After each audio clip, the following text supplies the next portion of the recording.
రాష్ట్రంలోని పేద విద్యార్థుల ఉజ్వల భవిష్యత్తు కోసమే ఈ ప్రభుత్వం తపన పడుతుందని, అందులో భాగంగానే పార్వతీపురం ప్రభుత్వ జూనియర్ కళాశాలలో మధ్యాహ్న భోజన పథకాన్ని ప్రారంభించుకోవడం జరిగిందని పార్వతీపురం శాసనసభ్యులు బోనెల విజయ్ చంద్ర తెలియజేశారు.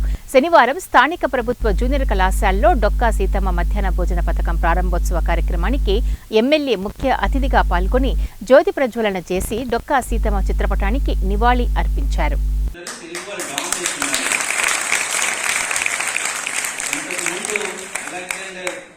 కాంకర్ చేశారన్నట్లు 2047 కల్లా తెలుగోడు ప్రపంచాన్ని మొత్తం కాంకర్ చేయాలనే ఉద్దేశమే. అందులోనే ఆలోచన ద్వారా ఇప్పుడు కావాల్సిన రూటు, దానికి కావాల్సిన రోడ్ మ్యాప్ తయారు చేస్తున్నారు.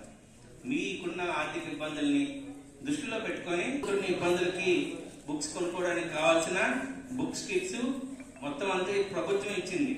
ఇప్పుడు కూడా మీకు భోజనం కావాల్సిన ప్రతిదీ కూడా ప్రభుత్వం ఇస్తుంది.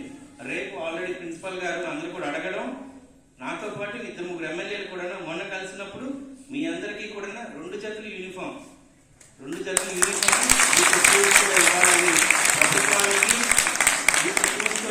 ప్రభుత్వానికి ఆల్రెడీ రిప్రజెంట్ ఇవ్వడం జరిగింది. రాబోతున్న 2-3 నెలల్లో ప్రభుత్వ ఆర్థిక పరిస్థితి చూసుకొని మీ అందరికీ కూడా యూనిఫామ్ ఇచ్చే బాధ్యత కూడా తీసుకుంటున్నాం. అయితే 7 నెలల్లో ఏం చేశామంటే